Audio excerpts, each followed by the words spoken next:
मित्रों नमस्कार। पावन ज्योतिष प्रपात यूट्यूब चैनल पर आप सबका स्वागत है। आज के वीडियो का शीर्षक छोटा है, लेकिन इसका उद्देश्य, रहस्य, संदर्भ, प्रसंग बहुत महान है। देखिए, वीडियो का शीर्षक है कैसे खोलें भाग्य का बंद कपाट। कैसे खोलें भाग्य का बंद कपाट, how to open closed door of fate. जी हाँ मित्रों, इसके लिए आज मैंने केवल केपी लग्न नामक कस्प चार्ट दिया है। रोज तो कोई न कोई एग्जाम्पल हॉरोस्कोप दे के समझाता हूँ, लेकिन आज का विषय बड़ा ही गहन है, गंभीर है, तर्कशील है। इसको जितना ही मन लगा के आप सुनेंगे, ध्यान लगा के, उतना ही आपको ज़्यादा जानकारी होगी और आपके भाग्य का तो बंद कपाट खुलेगा ही, आपके ज्ञान का भी, आपकी जानकारी का भी, वो भी ज्योतिष के विषय में, ज्योतिष के महत्व, ये भी खुल जाएगा। आगे बढ़ने से पहले आपसे अनुरोध है, अगर मेरे चैनल को अब तक सब्सक्राइब नहीं किए हैं तो नीचे का सब्सक्राइब बटन पुश कर दीजिए। बगल में बेल आइकन आती है, उसे क्लिक करके ऑल के बटन पर पुश कर दीजिए, ताकि प्रत्येक वीडियो का नोटिफिकेशन तत्काल आप तक पहुंच जाए। वीडियो पसंद आवे तो लाइक करिए, मित्रों को शेयर करिए और अपना एक प्यारा कमेंट दीजिए, ताकि उसको सही जवाब आपको मिल सके। वीडियो को स्किप करके मत भगाइए। जितने देर की वीडियो है आपके लिए बहुत ही संजीवनी वीडियो है, ये देखिए। आइए मेन टॉपिक पर। मित्रों, प्रायः लोगों से सुना जाता है कि मेरे भाग्य में ये नहीं, वो नहीं, लगता है भाग्य का दरवाज़ा ही बंद हो गया है, भाग्य का एक कपाट कब खुलेगा, कैसे खुलेगा, भाग्य का लॉकिंग कैसे अनलॉकिंग होगी, ये विषय सुनने में मिलता है। आप ये भी जानते हो कि जो प्रायः लोगों की समझ में है कि भाग्य जो है कुंडली के नवम भाव से देखा जाता है, ये भी सही नहीं है। नवम स्थान धर्म का स्थान है। प्राचीन समय में नवम भाव माने धर्म को ही सबसे बड़ा भाग्य माना जाता था, लेकिन आज भौतिक युग में आपको बहुत कुछ भाग्य के बारे में जानना है। और कुंडली का जो 12वां भाव है, इसमें भाग्य का रहस्य नहीं था। 12वां भाव लग्न से लेकर के व्यय भाव तक सभी भाव सुख भी देते हैं, दुख भी देते हैं। इसका रहस्य जानकारी करना है, खोलना है ज्योतिष की भी दृष्टि से, और उसका आध्यात्मिक दृष्टि से भी, आध्यात्मिक उपाय से भी मैं उस पर चर्चा करूंगा कि कैसे आप सक्षम हो जाए, सफल हो जाए। देखिए, हम ज्योतिष पर ही पहले आते हैं, तो आध्यात्मिक उसका महत्वपूर्ण पक्ष है, उस पर भी बात करते हैं। देखिए, 12वां भाव से शुभ फल क्या ले सकते हो, अशुभ फल क्या ले सकते। प्रथम भाव आपका लग्न है, शरीर है, स्वभाव है, मस्तिष्क है, आयु और स्वास्थ्य विषय सभी सुख फल। द्वितीय भाव धन का है, कुटुंब का, परिवार का है, धन और कुटुंब विषय सभी सुख फल। तृतीय भाव आपके छोटे भाई बहन का भी है, आपके बुद्धि का भी है, पुरुषार्थ और पराक्रम का भी है, आपकी एजेंसी लेना है, कोई सूचना मिलनी है, या जो सोशल मीडिया पर काम चल रहा है ये है, या आपका जो भी आज का इलेक्ट्रॉनिक मीडिया है, सब है, में प्रिंट मीडिया है, सब तृतीय भाव से देखा है। चौथा भाव भूम माता का है, भूम भवन वाहन सुख का है, शिक्षा का है। इनसे संबंधित सभी शुभ अशुभ फल चतुर्थ भाव से देखे जाते हैं। पंचम भाव संतान का है, मंत्र तंत्र साधना का है, कला का है, और नृत्य का है, नाटक का है, तो इस तरह से मौत कुछ पंचम भाव से भी देखा जाता है। स्वास्थ्य का है, स्वास्थ्य का सबसे बड़ा स्थान। छठवां भाव रोग और शत्रु का है, आपके लीवर संबंधी, पेट संबंधी बीमारियों का है। वहीं धन के लिए सबसे महत्वपूर्ण भाव है। नौकरी इसी से होता है, नौकरी इसी से होता है, और बहुत चीज़ें इससे देख। सातवां भाव आपके विवाह का है, पति पत्नी का है, पार्टनरशिप का है, और इसके अलावा जो कानूनी सलाहकार होते हैं भी है। आपका व्यवसाय भी सातवें से देखा है। आप जिस व्यवस्था में काम करते हो उस व्यवस्थापन को भी सातवें भाव देखा जाता है। तो बहुत कुछ देखा।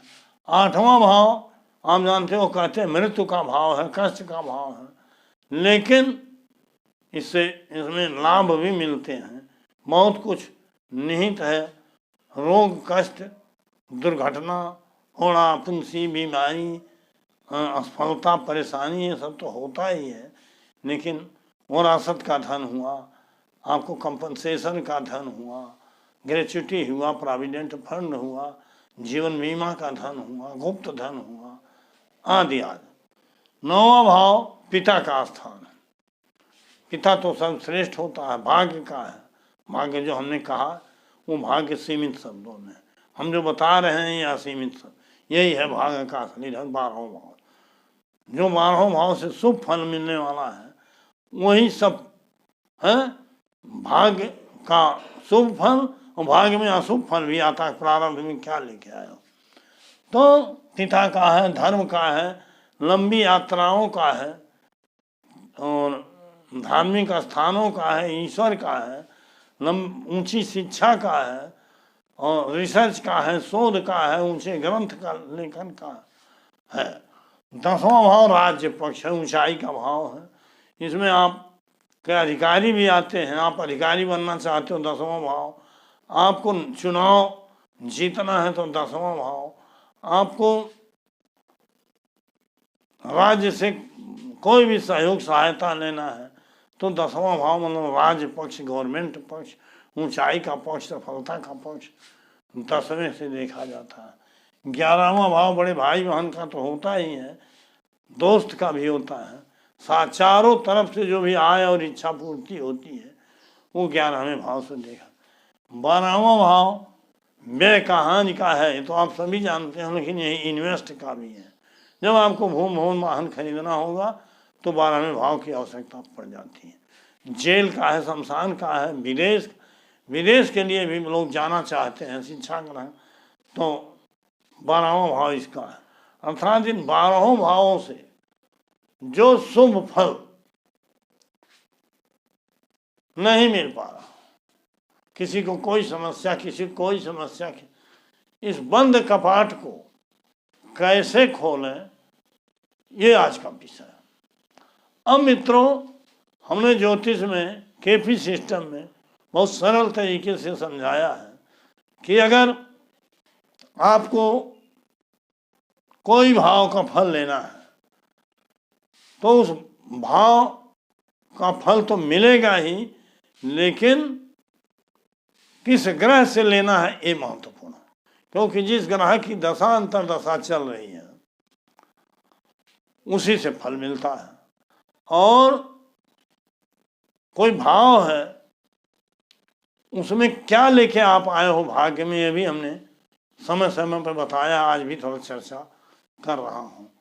मान लो किसी भी ग्रह का फल लेना है तो हमने बताया है कि उसके ग्रह के द्वारा जो फल मिलता है, जैसे ग्रह मान लो तीसरे भाव में बैठा है तो तीसरे का फल तो मिलेगा जिस भाव में उसकी राशियां हैं उसका फल, लेकिन ग्रह का नक्षत्र स्वामी क्या कह रहा है, उसका नक्षत्रेश किस भाव में बैठा है और किस भाव में उसकी राशि, यही सबल फल है।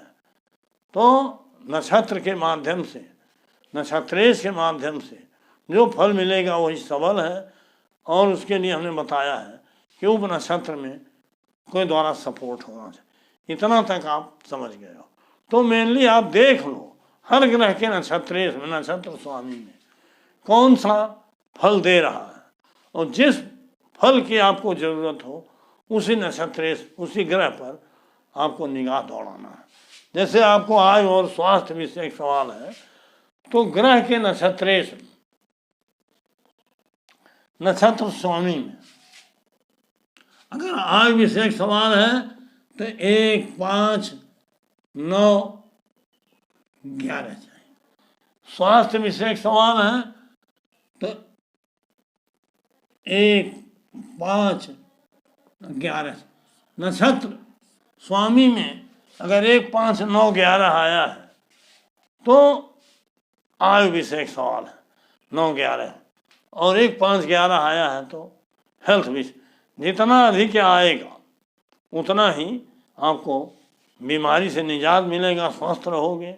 ये आयु से देखा जाता है, प्रथम भाव से देखा जाता है। धन स्थान के लिए 2, 6, 10, 11 हमने पहले बताया है।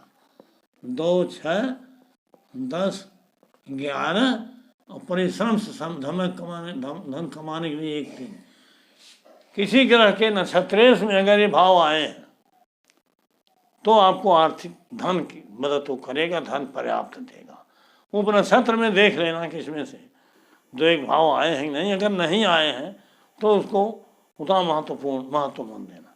इसी तरह से तृतीय भाव है, 3 के साथ 11 जोड़ दो, 3, 11 कर दो, अर्थात तृतीय भाव विषय सभी चीज़ें आपको मिल जाएंगे। चतुर्थ के साथ माता का सुख 4, 11 कर दो, न भूमि भवन वाहन सुख है तो 4, 11, 12 कर दो, शिक्षा चाहिए तो 4, 9, 11 कर दो। इस तरह से पांचवा स्थान संतान सुख चाहिए तो 2, 5, 11 देख लीजिए नक्षत्र के माध्यम से। 5, 2, 11 देख। स्वास्थ्य विषय सवाल है तो 1, 5, 11 देख लीजिए। छठवां स्थान नौकरी का है तो प्रमुख भाव 6 है, 6, 10, 2, 11 देख लीजिए। और अगर रोग और ऋण से निजात का है तो रोग से निजात का 5, 1, 11 हो गया और ऋण से निजात का भी 2, 6, 10, 11 हो गया। सातवां भाव विवाह चाहिए तो 2, 7, 11 या 7, 2, 11 चाहिए। आठवें भाव से लाभ लेना है तो 8 और 11 चाहिए। नौवें भाव से लाभ लेना है, तंत्र मंत्र साधना करता है, इस सिद्धि प्राप्त करनी है तो 9, 5, 11 चाहिए। 10वें भाव का लाभ लेना है, चुनाव में, राजनीति में, अधिकारी में, पदोन्नत, प्रमोशन में तो 10, 6, 2, 11 चाहिए। 11वें का लाभ लेना है तो जिस भाव से संबंधित लाभ 11 के साथ उसको जोड़ दीजिए। 12वें का लाभ लेना है, विदेश में जाना है, 3, 9, 12 चाहिए। और भी जो लाभ लेना है उस भाव से संबंधित उन भावों को जोड़ दीजिए। जोड़ने का मतलब जो भी ग्रह है, आप ग्रह की जब बात करते हो तो प्रारब्ध का जब भाव कुंडली से देखते हैं तो उसका भी उपनक्षत्र स्वामी हम देखें तो उस उपनक्षत्र स्वामी ग्रह में वो भाव हैं तो प्रारंभ में वही लेके आ पाएगा। और इसी तरह से दशांतर दशा देखना है तो उस ग्रह के नक्षत्रेश में जो भाव हैं वही सबल भाव, वही मेन है, आप उसको देख लीजिए। और जिस भाव की जरूरत है उस भाव से संबंधित ग्रह को पकड़िए और महादशा अंतरदशा नाथ कौन है उसको भी देख लीजिए, संबंधों को भी देख, हमने कई वीडियो में बताया है। तो मित्रों, इस तरह से 12 भाव से मिलने वाले फल को प्राप्त करने के लिए आपकी दूरदृष्टि होनी चाहिए, पक्का इरादा होना चाहिए पढ़ने की, अध्ययन करने की और ज्योतिष को गहराई से समझने की जरूरत है। तो इसके लिए आपका अध्ययन और पढ़ाई लिखाई तो जरूरी है, वीडियो देखना जरूरी है, आपकी लगन जरूरी है। लेकिन हमने एक कहा है कि एक आध्यात्मिक उपाय है इष्ट बल। देखिए, जब तक आपके अंदर आध्यात्मिक बल नहीं होगा, आप वैदिक पराशर होरा शास्त्र को देखिए या कोई भी मानक ग्रंथ उठा के देखिए, उसमें यही है कि असली ज्योतिषी वही सोच सकता है ज्योतिष का ज्ञान, जिसके अंदर आध्यात्मिक बल हो, जो सदाचारी हो, तो उपासना साधना करने वाला हो, सिद्ध आदमी हो। और जब ये सब आप करोगे तो आचार विचार अपने आप सही हो जाए। तो इष्ट देव की सिद्धि कर लीजिए। मैं नवम भाव के उप नक्षत्र स्वामी से उप इष्ट देव बताता हूँ, लेकिन अगर आपका नियम कुछ दूसरा कहता है, जिसको भी इष्ट देव मानते हो, चाहे राम को, कृष्ण को, हनुमान को, विष्णु को, ब्रह्मा को, दुर्गा जी को, गणेश जी, उनको सिद्ध करिए साधना। और जो जो साधना पथ पर आप अग्रसर होंगे और सिद्धि के करीब जाओगे, एक शक्ति पैदा होगी आपके अंदर, एक ऊर्जा पैदा होगी, एक बिजली पैदा होगी जिसका बहुत ही आनंददायक होगी। और ज्योतिष ही नहीं, दुनिया का हर रहस्य आपके मानस पटल पर खुल के अपने आप आ जाएगा। आप प्रति उत्पन्न मति हो जाओगे, आप अंतर्दृष्टा हो जाओगे, आपकी दिव्य चक्षु खुल जाएगी, आपका ज्ञान चक्षु खुल जाएगा और आप असली ज्योतिर्विद और भविष्य वक्ता हो जाओगे, क्योंकि आप प्रति उत्पन्न मत हो जाओगे। तत्काल आपका वो इष्ट बल, वो इष्ट शक्ति, आपके अंदर जो साधना सिद्धि की वो शक्ति है, तुरंत आपके विवेक को खोल देगी और आप सही उत्तर तक, सही लक्ष्य तक पहुंच जाओगे। तो मित्रों, इष्ट देव की सिद्धि आवश्यक है और बहुत कुछ विधियां हैं, विधान है, पूजा पाठ उपासना, लेकिन मैं केवल इष्ट देव को सिद्ध करने की राय देता हूँ। इस पर कई वीडियो हमने दिया है, फिर आने वाला वीडियो मेरा इष्ट देव की सिद्धि पर होगा और उसका व्यवहारिक पक्ष बताते हुए कैसे आप सिद्ध करोगे, कैसे आप साधना करो कि सिद्धि प्राप्त हो और उससे जो शक्ति प्राप्त हो उसको आप, उसका रहस्य बताऊंगा और उसको अर्जित करके, प्राप्त करके आप एक दिव्य दृष्टा बन जाओ, ज्योतिष दृष्टा बन जाओ और ज्योतिष ही नहीं, कोई भी विषय आपके लिए असंभव न रह जाए, सबका रहस्य आप खोल सको। तो मित्रों, बंद कपाट, भाग्य का बंद कपाट, भाग्य में जब आपको कुछ नहीं मिलता तो बंद कपाट कहते होंगे। अब यहाँ जो हमने बताया कि उस ग्रह को पकड़िए, उसके नक्षत्र स्वामी को पकड़िए और उसको देखिए कौन कौन से, और जिस भाव की जरूरत हो वो भाव नक्षत्र के माध्यम से, अगर सूर्य में है सूर्य को, शुक्र में है शुक्र, शनि में है शनि को, उसकी दशा अंतरदशा और प्रत्यंतर दशा तलाशिए, उसमें वो शुभ फल आपको मिलेगा। और जो महादशा स्वामी है दोनों उसमें ही हो सकता है, अगर उसमें नहीं है तो उसके किसी संबंधी ग्रह में होगा। संबंधों की भी विवेचना व्याख्या हमने किया है समय, उसको जान लीजिए और उसका या उसके संबंधी ग्रह का रत्न आप पहन लीजिए। निश्चित रूप से जिस चीज़ की कमी है उस क्षेत्र में आपको सफलता मिल जाए। मान लो एक तो विवाह नहीं हो रहा है, नौकरी नहीं लग रही है, व्यवसाय क्षीण हो रहा है, कोई भी समस्या है, शिक्षा में बाधा पड़ रही है, भूम भवन वाहन सुख, तो एक ही ग्रह में वो भाव तलाशो और जिस ग्रह में वो भाव हो नक्षत्र के माध्यम से उस भाव से रिलेटेड ग्रह को, उसका उपनक्षत्र स्वामी भी सहयोग कर रहा हो, उसके ग्रह के रत्न को धारण करनी। एक रत्न से काम नहीं चलता तो दो को पहने और अपने अंदर सोई हुई ऊर्जा को जगाइए। आपको इष्ट सिद्धि करना है तब भी रत्न पहन लीजिए 5, 9, 11 का, उसको उसमें भी बल मिलेगा और आपको अविलंब सिद्धि मिल जाएगी। तो इस तरह से मित्रों, उपाय तो तरकीब ऐसे ऐसे हैं, ऐसे ऐसे उपाय मैं आपको बताने वाला हूँ कि आपका जीवन सफल हो जाएगा, सुखमय हो जाएगा। ये रास्ता अनायास ही मैंने नहीं पकड़ा है, मैं जो भी बोल रहा हूँ अनायास नहीं बोल रहा हूँ। मुझे अध्ययन से तो बहुत कुछ मिला है, 42 साल का अध्ययन और अनुभव है, लेकिन मेरा इष्ट बल मजबूत है, जो पहले बता चुका हूँ कि मैं कोई चीज़ काल्पनिक नहीं बात करता। जो अनुभव और अभ्यास के द्वारा मुझे मिला है, अध्ययन के द्वारा जो मिला है, मैं वही आपसे बात करता हूँ।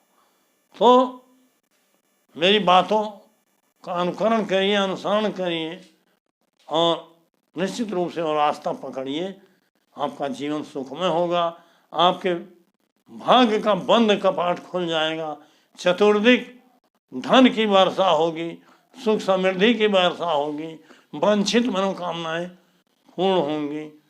ये तरीका है भाग्य के कपाट खोलने का, और इसी में सब निहित है जो व्याख्यान दिया हूँ। बहुत लंबा वीडियो हो जाएगा तो ठीक नहीं है, आज का टॉपिक है बंद करता हूँ। बहुत बहुत धन्यवाद, हार्दिक शुभकामनाएं।